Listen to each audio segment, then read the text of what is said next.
Quand la tristesse arrive, je sais tu es là, toujours près de moi. Bon samedi, bienvenue à votre émission de la Victoire de l'amour. J'espère que vous allez bien, qu'on se prépare à vivre une magnifique fin de semaine. Je sais qu'il y a beaucoup de gens qui sont en vacances, alors on rejoint notre petite sœur sourire à nous, sœur Angèle.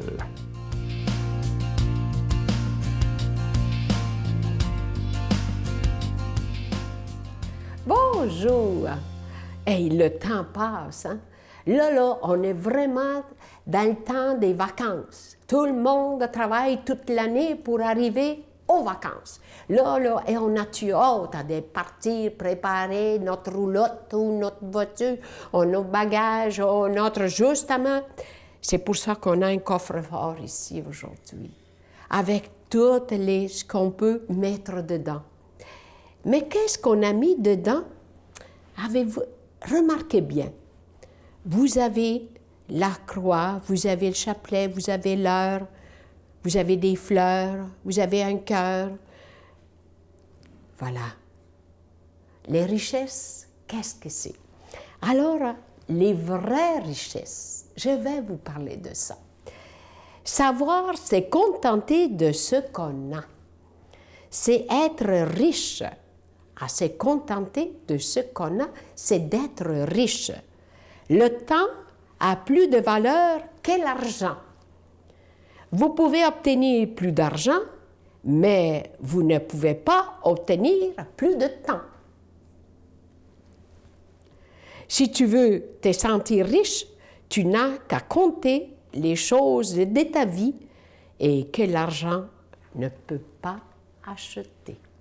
Voyez-vous, tout ce que vous avez vécu, tout ce que vous avez fait, tout ce que vous avez offert aux autres, tout ce que vous avez partagé avec les autres, tout ce que vous ne l'avez pas renfermé dans votre coffre, vous l'avez ouvert et vous avez dit, voici ce que je peux t'offrir, ce que ma culture m'a donné. C'est ça la richesse des cultures. Être capable de partager les richesses, partager les cultures, partager les valeurs. Souvent, on se dit, mais gardons telle chose. Mais je vais vous dire, je suis allée même à Cuba. Et puis là, imaginez-vous, je vais vous donner la réalité des choses. Je devais faire une recette, mais je n'avais pas de farine. Mon Dieu, mais avec quoi je vais lier ça? Je n'avais pas de fécule. Bon, ben là. Et puis là, j'avais du lait. Je voulais de la crème, mais j'avais juste du lait en poudre. Bon, et qu'est-ce qu'on fait? Est-ce qu'on va réussir à faire les choses? Être capable, par l'expérience de la vie, développer quelque chose qui est aussi bon avec les choses qu'on a en abondance ici. Alors, avec le lait en poudre, j'ai mis du beurre pour compléter. Avec la fécule, je l'ai lié avec du chocolat. Avec le fromage, j'ai dit, alors vous voyez, c'est ça. Notre Père qui es aux cieux, que ton nom soit sanctifié, que ton règne vienne, que ta volonté soit faite sur la terre comme au ciel. Donne-nous aujourd'hui notre pain de ce jour. Pardonne-nous nos offenses comme nous pardonnons à ceux qui nous ont offensés. Ne nous laisse pas entrer en tentation, mais délivre-nous du mal, car c'est à toi qu'appartient le règne, la puissance et la gloire, pour les siècles des siècles. Amen. La Victoire de l'amour vous invite à sa retraite spirituelle dans le centre du Québec les 7, 8 et 9 octobre 2016, sous le thème « Le nom de Dieu et miséricorde ». Venez vivre des moments de ressourcement inoubliables en compagnie de l'abbé Éloi Giard, Pierre-Luc Bordelot, sœur Angèle, Sylvain Charon, Brigitte Bédard, Miguel Padilla, avec la présence exceptionnelle de Franck Nicolas, conférencier reconnu mondialement, qui nous enseignera sur l'importance du pardon.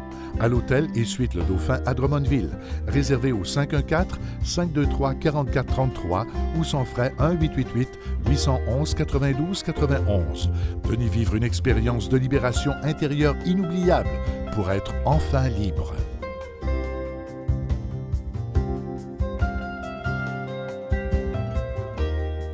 Regardez comment ce cadeau du mois, il est magnifique. On en est tellement fiers au bureau. On l'a fait faire sur mesure par un bijoutier. C'est nous qui l'avons choisi. Vous ne trouverez jamais, jamais ça en magasin, ça, je vous le dis. Et vous le voyez, c'est le pendentif de l'ange gardien. Il est orné de petites breloques. C'est des petites croix, il y en a 4. Et au bout, ce beau petit ange qui est orné de petits zircons, le beau pendentif de l'ange gardien, il est déjà béni, évidemment, et ça se donne vraiment bien en cadeau. Je vous rappelle aussi que notre nouvel horaire de bureau, c'est maintenant du lundi au jeudi, de 7 heures le matin, c'est à votre demande, ça, jusqu'à 3 heures l'après-midi. Alors, 7 heures le matin à 3 heures l'après-midi. Et je vous donne l'adresse en vous remerciant de tout cœur de votre grande générosité. Vous savez, si on doit vous demander de l'argent, c'est pas par caprice, c'est qu'on doit payer pour être à la télévision, le réseau TVA, et on doit aussi payer pour la production. Et moi, je veux vous remercier de tout cœur de votre grande générosité. Je m'adresse ce matin aussi à ceux qui ont peut-être jamais donné. Sachez qu'il n'y a pas de petits dons si vous croyez que Jésus doit être annoncé. La Victoire de l'amour, casier postal 120, succursale Boucherville à Boucherville, le J4B 6, également par téléphone, par carte de crédit dès ce matin à 7 heures dans le 514-523-4433, 523-4433 ou sans frais, le 1-888-811-9291, 1-888-811-9291 et aussi sur notre site Internet, une façon très sécure de faire votre don, le www.lavictoiredelamour.org. Je vous rappelle évidemment que vous recevrez un reçu pour fin d'impôt. N'oubliez pas, maintenant, nos bureaux sont ouverts de 7 heures le matin jusqu'à 3 heures du lundi au jeudi.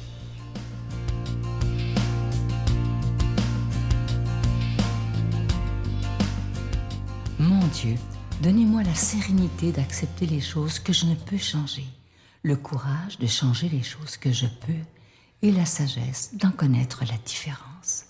Amen. La proclamation de l'Évangile aujourd'hui avec notre ami, il est un jeune prêtre, il est aumônier de prison à la prison de Bordeaux, l'abbé Stéphane Roy.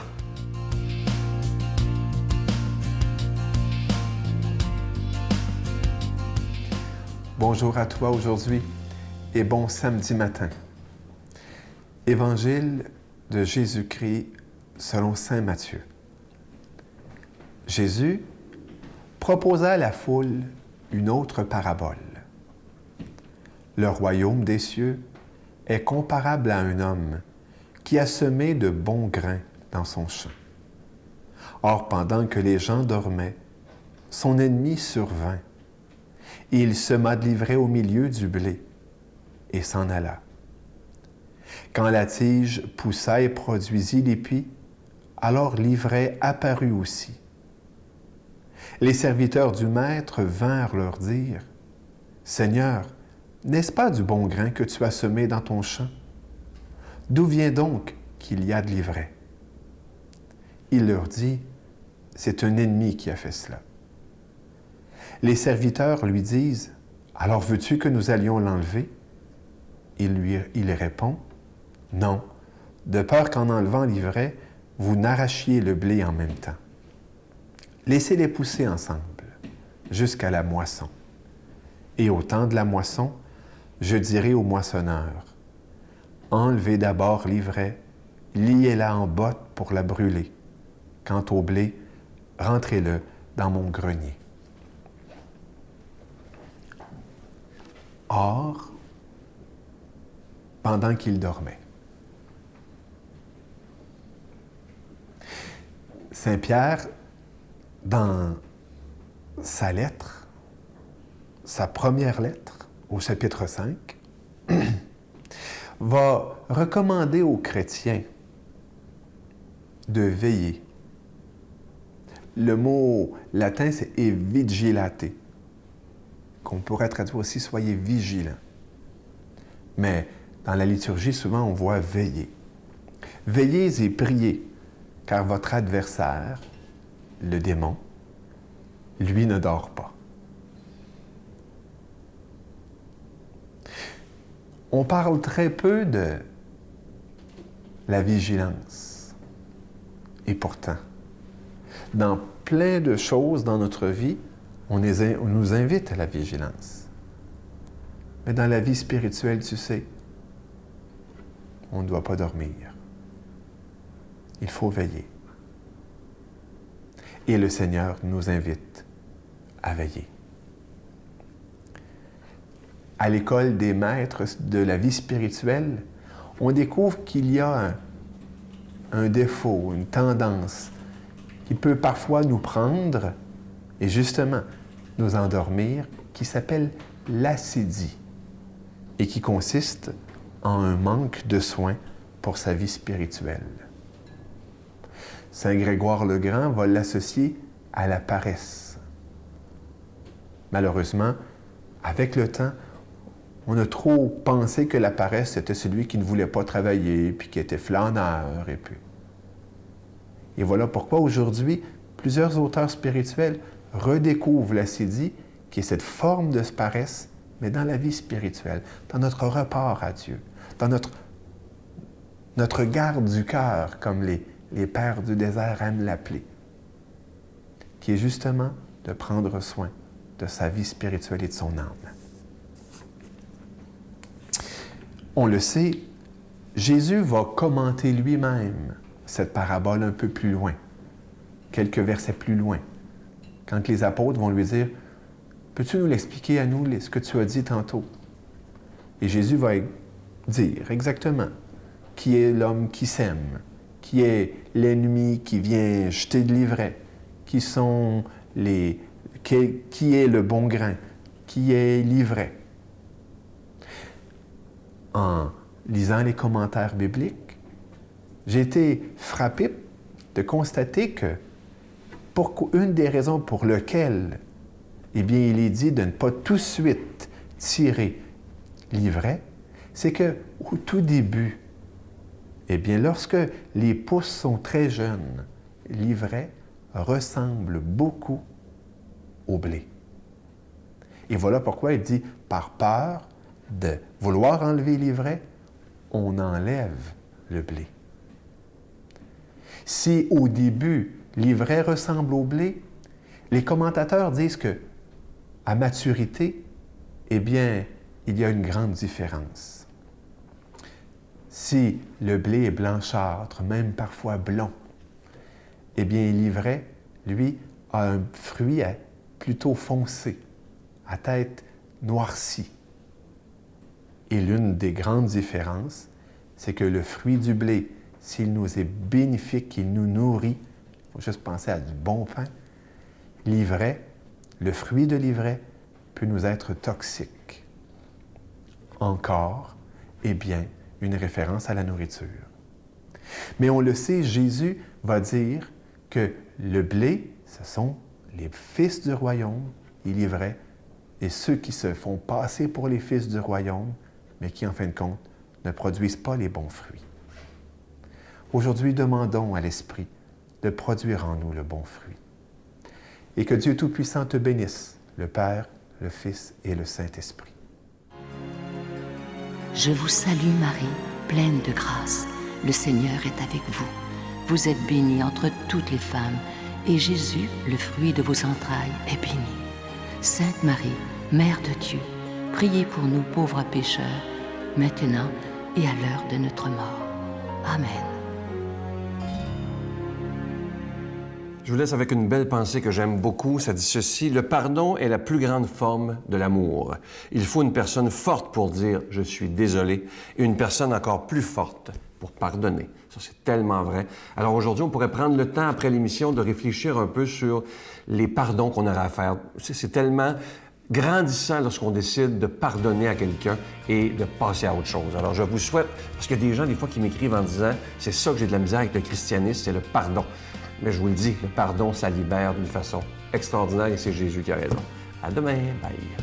La puissance totale des bombes, là, ça vaut une bombe d'Hiroshima tous les jours. Pendant combien de temps tu pourrais penser? Okay. Pas le nombre de bombes, mais la puissance totale équivaut à une bombe d'Hiroshima tous les jours pendant, actuellement, là, 1300 ans. Ben voyons donc. La puissance nucléaire totale, c'est... Mais le danger n'est pas dans les bombes, il est dans le cœur humain.